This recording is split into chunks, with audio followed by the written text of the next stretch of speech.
Dan kemudian pada prosesnya ada kejanggalan. Dari Polsek langsung persoalan ini ditarik ke Polda.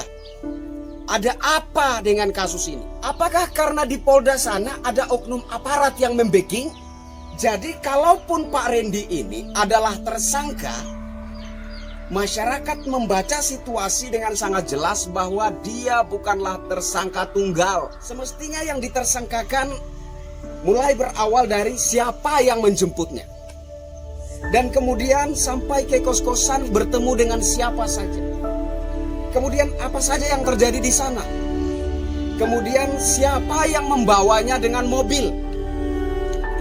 Dan siapa saja eksekutornya. Pasal yang dikenakan adalah pasal pembunuhan, pasal 338 KUHP ya. Sementara kalau kita mengikuti kronologisnya, ini adalah pembunuhan berencana. Semestinya ada pasal berlapis atau setidak-tidaknya pasal 340 KUHP. Salam hormat untuk seluruh rakyat Indonesia. Saatnya rakyat bersuara. Hidup rakyat!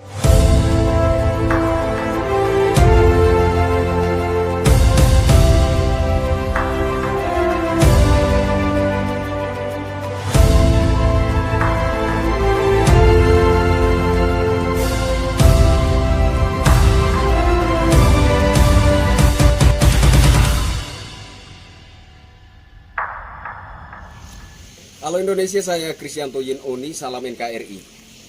Berkaitan dengan video saya sebelumnya, yaitu terkait kasus pembunuhan Ibu Astri dan anaknya di Kupang, Nusa Tenggara Timur ya. Semalam ada banyak yang bertanya ke saya, keputusan Polda NTT itu janggalnya di mana gitu ya.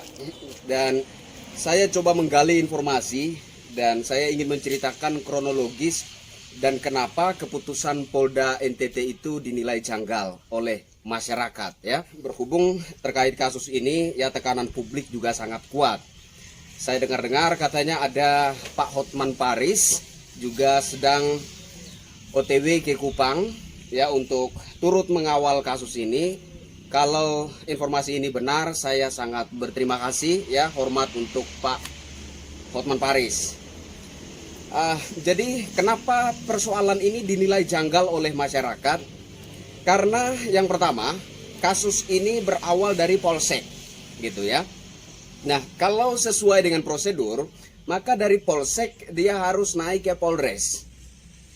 Tapi dari Polsek, kasus ini langsung diambil oleh Polda. Itu kejanggalan pertama. Nah, kemudian terkait penetapan tersangka, ini Polda NTT menetapkan tersangka tunggal. Nah, ini sangat tidak masuk akal. Jadi menurut kronologisnya bahwa Ibu Astri dan anaknya ini dijemput oleh seorang teman ke kos-kosan. Ya, jadi dijemput oleh seorang teman ke kos-kosan. Kemudian dari itu hilang dan akhirnya ditemukan mayat berdua di dalam kantong sampah dan sudah terkubur. Jadi kalau kita ikuti kronologis peristiwa ini, maka tidak masuk akal kalau tersangkanya cuma satu orang. Pasti ada satu kerjasama yang rapi. Awalnya dijemput oleh temannya Ibu Astri, ya kan? Dijemput oleh temannya Ibu Astri pergi ke kos-kosan, kemudian kelanjutan dari kos-kosannya itu entah apa yang terjadi, yang intinya pada akhirnya ditemukan mayat Ibu Astri dan anaknya. Nah, jadi jelas bahwa penetapan tersangka tunggal ini sangat tidak masuk akal.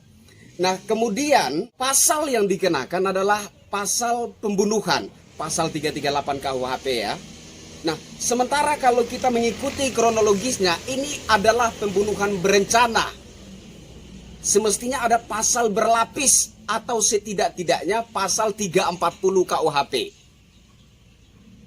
Dan maksimalnya adalah pasal berlapis. Tapi tersangka dikenakan pasal 338, pasal pembunuhan. Ini sangat tidak masuk akal. Berhubung peristiwa ini, kronologis kejadian ini jelas menunjukkan adanya rencana yang memang telah diatur sedemikian rapinya. Semestinya yang ditersangkakan mulai berawal dari siapa yang menjemputnya.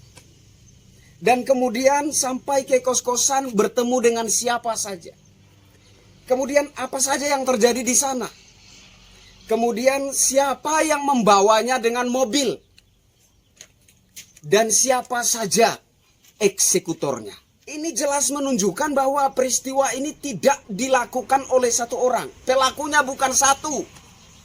Nah, inilah yang kemudian menimbulkan rasa ketidakpuasan masyarakat, sehingga masyarakat mendesak Polda. Bahkan saya secara pribadi kemarin ketika dibanjiri chat dari saudara-saudara dari NTT, ya, saya suarakan kepada Presiden dan Kapolri agar supaya menaruh sedikit perhatian terkait persoalan ini. Kalau keadilan itu adalah milik seluruh rakyat Indonesia, maka tunjukkanlah kepada seluruh rakyat Indonesia bahwa keadilan hukum benar-benar berlaku tajam untuk siapapun yang ada di Nusantara ini. Siapapun dia.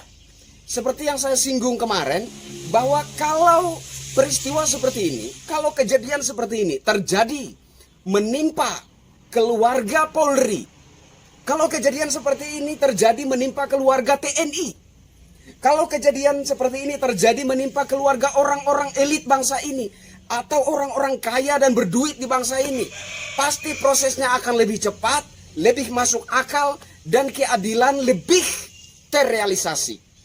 Nah, kenapa di saat masyarakat lemah yang mengalami peristiwa seperti ini, kok proses hukumnya itu seperti janggal dan menimbulkan banyak tanda tanya di masyarakat? Nah, sekali lagi saya mohon dengan hormat kepada Bapak Presiden Jokowi dan juga kepada Kapolri Jenderal Listio Sigit Prabowo untuk menaruh perhatian terkait kasus pembunuhan Ibu Asri dan anaknya ini. Menurut keyakinan publik, menurut keyakinan masyarakat, bahwa Pak Randy bukanlah satu-satunya tersangka.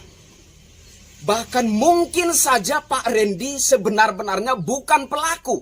Karena hati nurani seorang bapak tidak mungkin setega itu melakukan pembunuhan terhadap anaknya yang masih kecil. Jadi kalaupun Pak Randy ini adalah tersangka, masyarakat membaca situasi dengan sangat jelas bahwa dia bukanlah tersangka tunggal.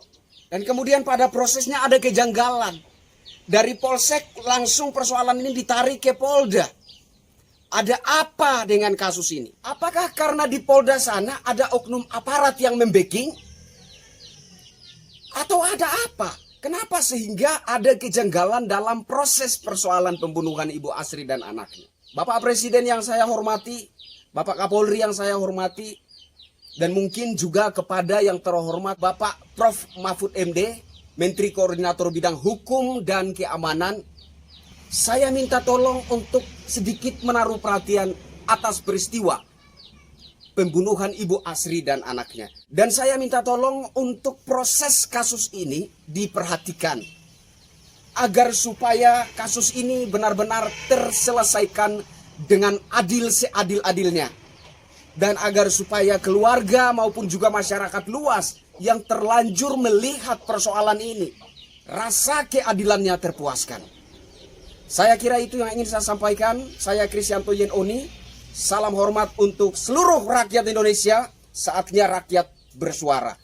Hidup rakyat!